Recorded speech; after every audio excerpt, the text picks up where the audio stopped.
Devin Sanchez is proving he's a starting caliber corner and a potential difference maker for Ohio State this season.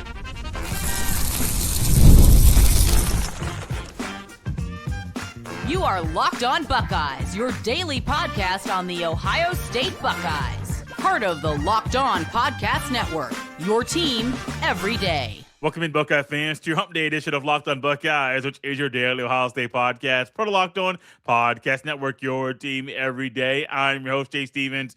And during today's show, we will discuss two things the Buckeyes must find in the transfer portal, as well as if they should consider moving Jermaine Mathews Jr.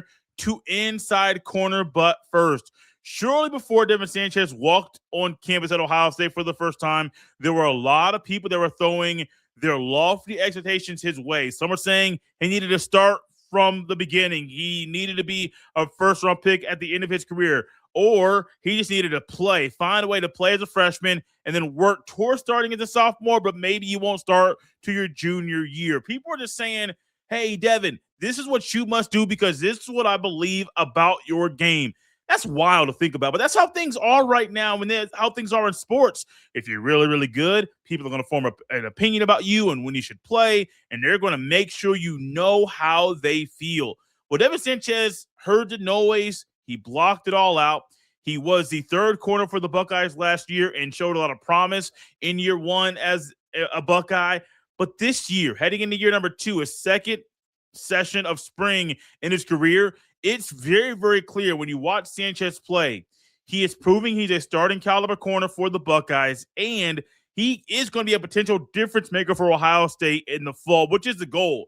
You want him to be a starter. You also want him to find a way to be a difference maker. And if things go the way that they feel like they're going to go, you're going to be watching him against Arch Manning in Texas, against Josh Hoover and the Hoosiers, against Dante Moore and the Ducks. So what you're going to be finding is quarterbacks might not throw his way as often as they might for a normal true sophomore starting corner because he is that good. I mean, his presence is going to be felt. Maybe it won't be 6 or 7 interceptions or 8 PBUs on the year. Maybe that's not the way things are going to go, but things can go the way that Sanchez wants them to go as he continues to work. He continues to grind. He continues to stay a disciplined football player every time he's on the field. He is going to be someone that the Buckeyes can lean on, not just early in the year, but throughout the rest of his career. And Ohio State's history of cornerbacks is a long list of dudes. I mean, elite dudes. Go back and look at the history of the program.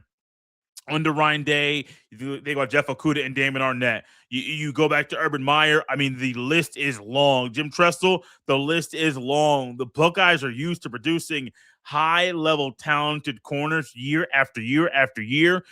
And Devin Sanchez maybe knew the history of the Buckeye program and said, I want to be a part of that. Maybe he didn't even care about who he was being coached by. Well, I know he did, because if I'm a recruit, or as stories are being told about recruits, they follow the coach. A lot of them don't follow the school and the brand and the symbol that represents the school. No, a lot of them simply follow the coach. It's very similar to Kyle Parker leaving LSU to come to Ohio State. He said it himself. The moment Kyle Parker left LSU, Cortez Hankton. The moment Cortez Hankton left LSU, Parker knew that he wanted to follow his receivers coach to his next destination, and it should be one that's going to play out in a way that's very fortunate for the Buckeyes. You want Sanchez to start. It's almost a need, because if Sanchez isn't a starter, if he's not as disciplined as he needs to be, if he's not making the plays, then you're looking for transfers in Cam Calhoun and Dominic Kelly and saying, well, that guy's not the guy we thought he was going to be. It's your time to shine. And maybe they're not ready for the spotlight, the bright lights in the shoe. Maybe they're not ready for what's to come down the road. And if they're not, then you got to look at the drawing board and saying, where do we go wrong? I don't think you're going to go wrong with Devin Sanchez at all. Not with how he's playing, not with how he's developing, not with him being a more all-around player right now. One of the bright spots of the Student Appreciation Day was Devin Sanchez play and how he is very disciplined enough to shut down checkdowns to various players and to really be a guy that in any situation is going to bat the ball down, break things up, because nothing really spooks him. Nothing really forces him to not be himself. Nothing is forcing him to change what kind of player he is or who he is as a person. That's not happening. And so when I think about Devin Sanchez and moving forward, his progression and the way that he should be playing football, just keep doing what's happening right now. Yeah, it sounds elementary because it is. You don't have to write a 5-page essay and make it the best you could ever do so you pass a class. No, you can simplify things.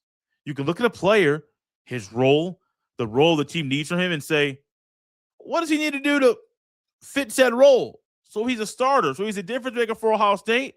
Continue to do what he is doing. Now, it's easier said than done. We've all seen players that know their role, that know the expectation, know what the demands are from them. And the next thing you know, while they know it, they can't live up to it because they crumble under pressure.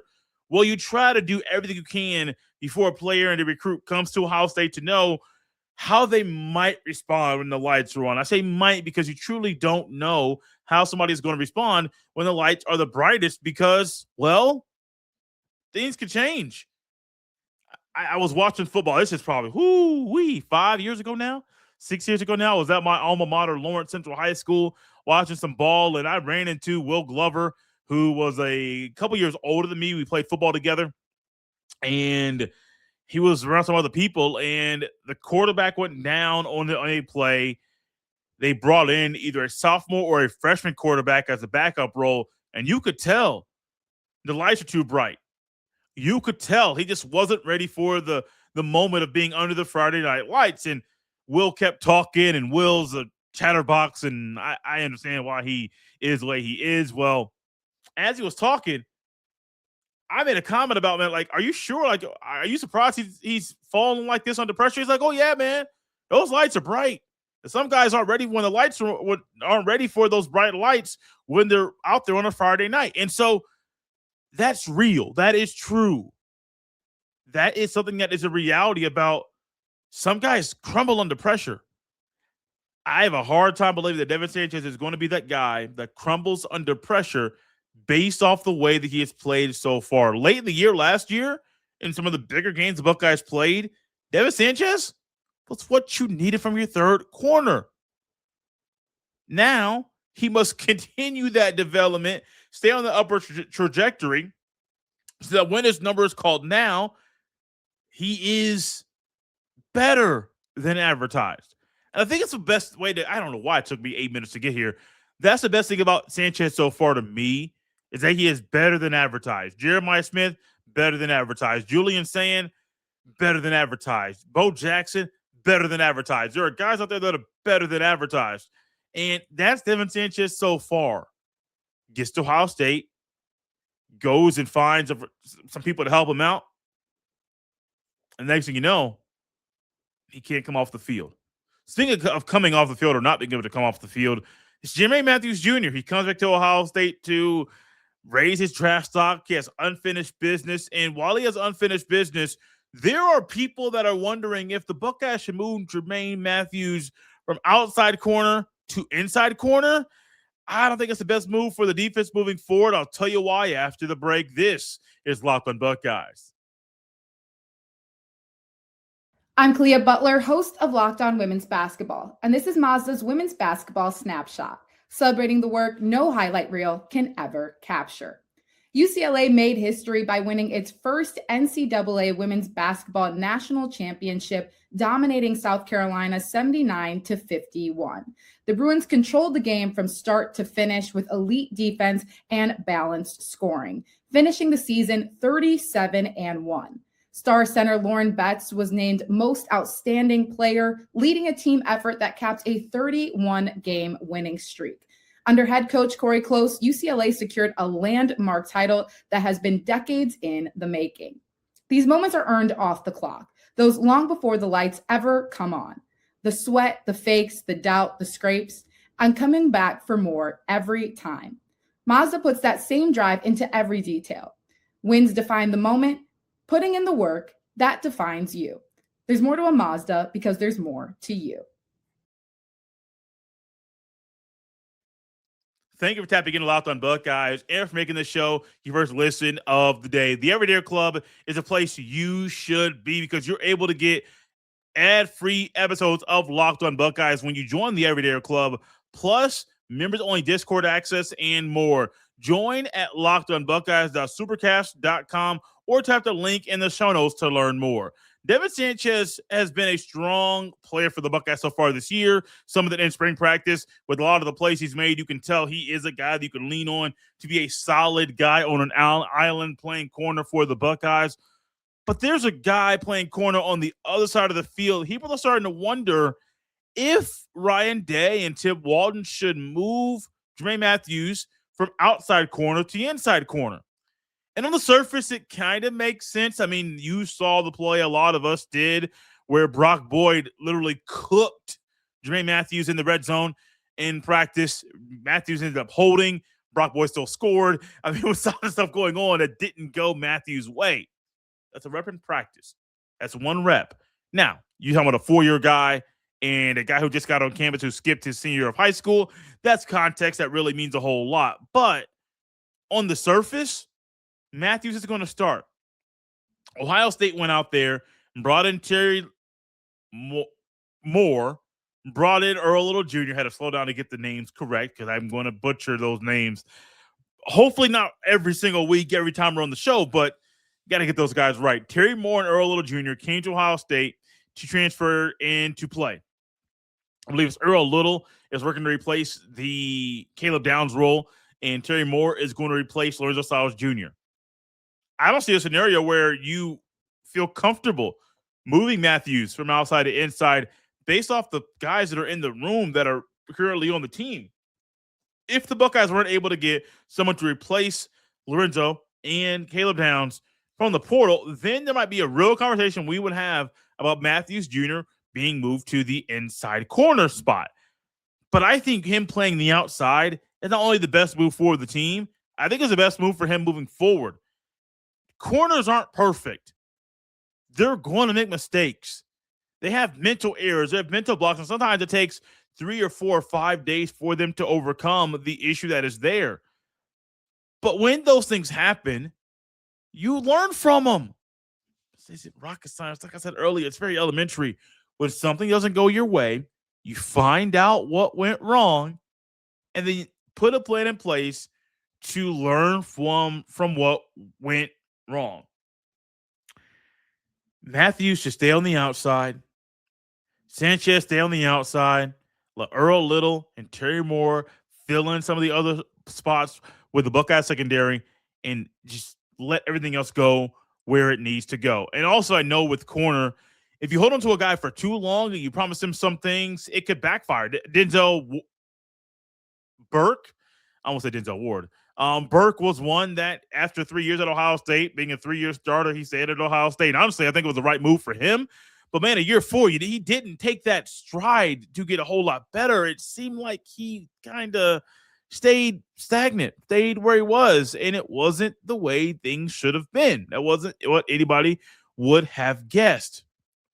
Another one, Shaun Wade, and this is probably the most relatable for Jermaine Mathews because it was clear that, name just escaped me. Shaun Wade was a really good inside corner. Now, that's not where the money is. You're not going to be drafted super high when you're being relegated. You're kind of being a specialist to be an inside corner. So he came back. He played outside corner his last year at Ohio State. I think it kind of backfired. I don't believe that was the best move for him, but that's what the coaches put together. They put their heads together. This was the outcome, and so be it. And I think for Mathews, you know he's good on the outside. He's not elite, but he's good. Do you want to take somebody away from a place where they're good to put them somewhere where they are new? No, you don't want to. But you got to figure out what the right move for Ohio State is. And let's say that Ohio State does put Mathews on the inside corner. What does that mean for Terry Moore? That's a good question. Also, what does it mean for the other, not just Terry Moore, but everybody else? You got to think about all these different angles. I think for the team's overall success, You keep Mathews on the outside. He'll be fine. Everybody will be fine because that's where he is the best fit for this team. And honestly, I think it's the best fit for the next level. I don't think he's going to have a Denzel Burke fall off or a slide in the opposite direction this year. I don't think that. I haven't gotten that position or that thought at all. But if they are going to tinker with his positioning and where he's going to be lining up, now is the time to do it. You don't want to wait till fall camp halfway through and say, oh, man, hey, Jermaine, come here, buddy. Come here. Come over here. We need to talk a little bit because we have something new for you. I know the first game is in a couple of weeks, and I know that I am comfortable where I am, but we think for this defense, you need to play on the inside. He could push back and say, well, I wish you would have allowed me a little bit more time to work with all the different changes, but that's not how things work. Mathews is just fine on the outside. What's your thoughts here? I have not asked this question at all from you. Do you think Mathews should play inside corner or outside the corner? I think there's a legitimate argument for both. They're a little bit compelling. Let me know what your thoughts are. You know, you look back to last year when Jermaine Mathews, and he got worked a little bit once against, or a few times against the Hoosiers, Charlie Becker being one of the receivers that took advantage of him late in that game. The Miami game where it led him to say that he had unfinished business. You look at those moments in Mathews' career. Those don't define his overall playing days or his career. He got beat.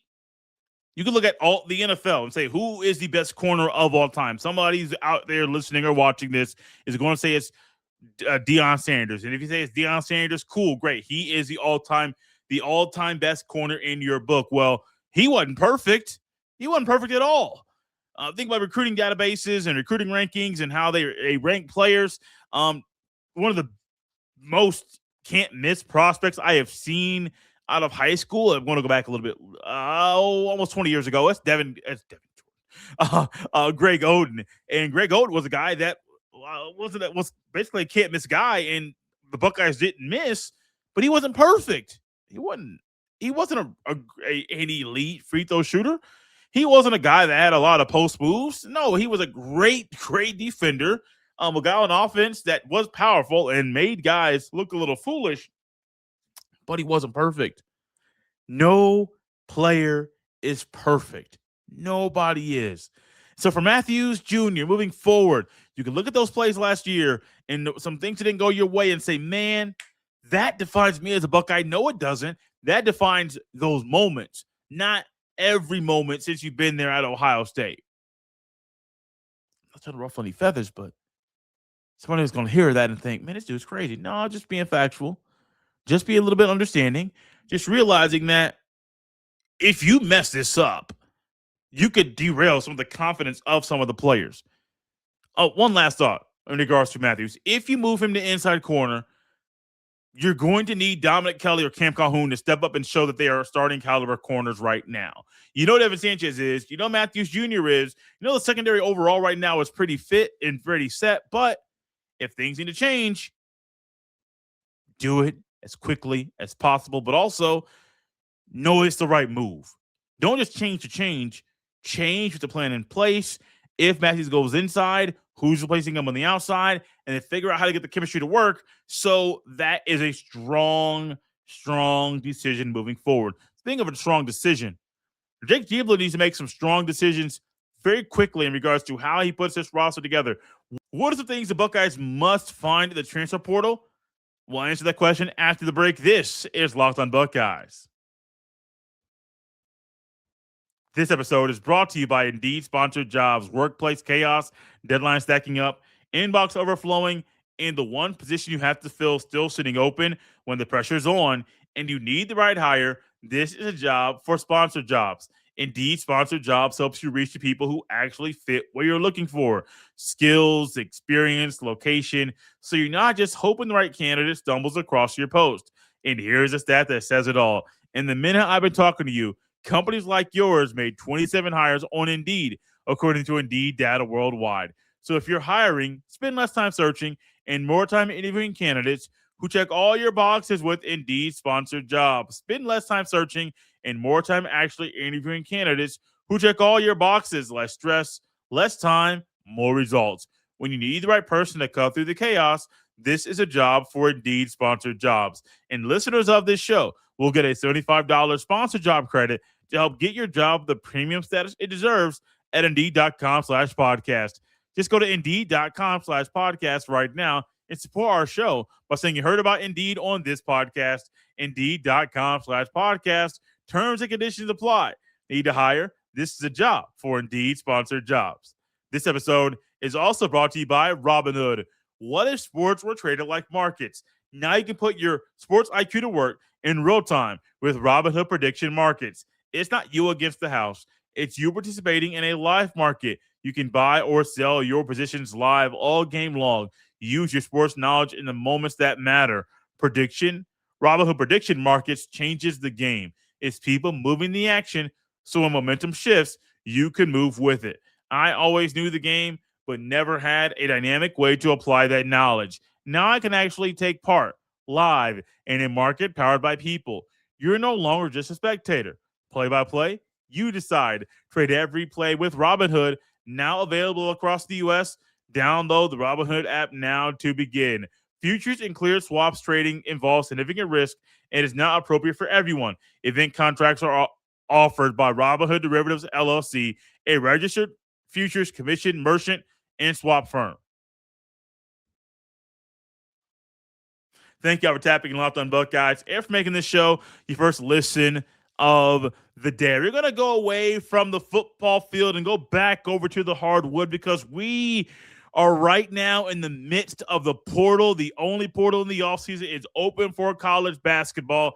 And as Jake Diebler is striving to set up Zoom meetings and trying to bring guys in on campus and trying to make sure the roster is better for next year, that better than it was this past year, he must know there are going to be things he must focus on, some must-haves for the Buckeyes roster for it to be everything it needs to be. And a great way to do that is to identify two things.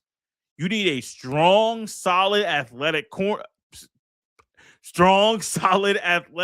guard and a guy that's a strong, solid center as well, but also someone that's a difference maker on both ends of the court. The athleticism needs to be there. Being a difference maker on both ends of the court, that needs to be there too. Now, it sounds easier said than done. I mean, Michigan didn't have a problem doing it. Michigan will let guys go. They'll go out there and get more guys. And next thing you know, Michigan wins the national championship. Why? Because they have a formula. Getting older players is very important. Yes, it's going to be very hard for Diebler in his young coaching career to keep up with everything. But that's why you get paid the big bucks, baby. That's why you get paid the big bucks. That's why you are still there doing your thing.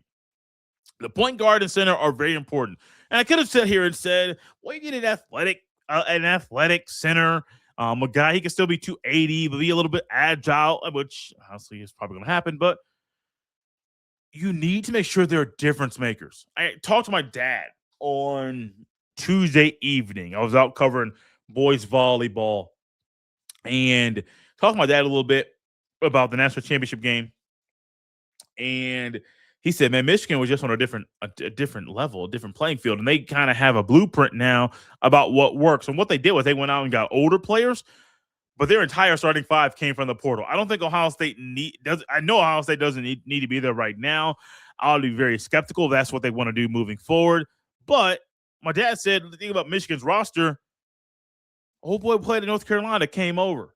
Yaxel Lindenberg. I don't know where he played it previously, but it was very clear that he was a dude. Also, they were physically fit. They look like grown men out there, and it was a big reason why they won the national championship. I can't stand Michigan, but if they have a formula that has worked and it's something that's attainable for Jake Diebler, you got to kind of lean into what they're doing and saying, hey, if it works for them, it can work for us.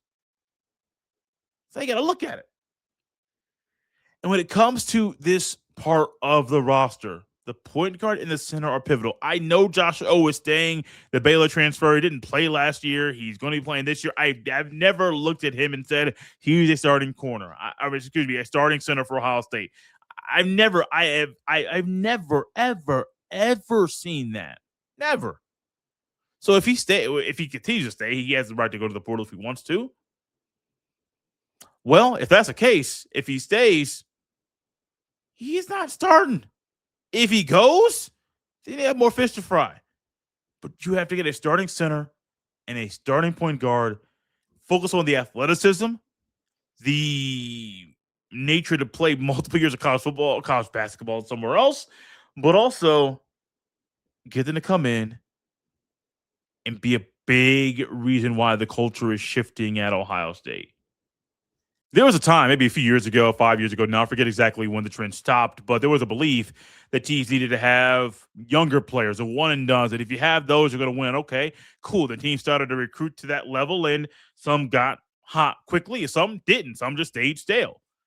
But now all of a sudden, I think it's gone back to the way that it used to be and probably should be, which is seasoned players, experienced players matter in the postseason.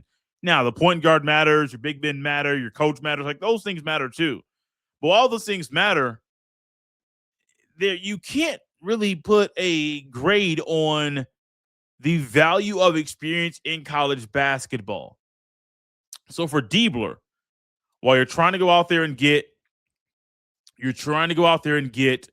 the point guard and the center, the guys that are athletic but also difference makers on both ends of the court, don't make a quick or harsh or rash decision because you need to make a decision. No, take your time, get it right.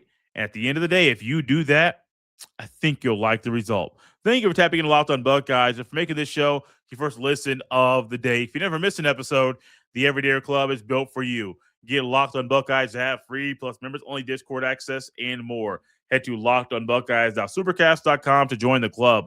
For those of you on video, we send you to the first ever 24/7 national Locked on Podcast Network YouTube channel.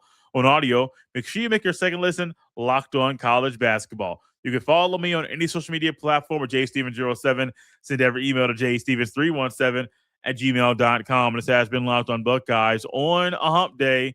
We'll see you next time.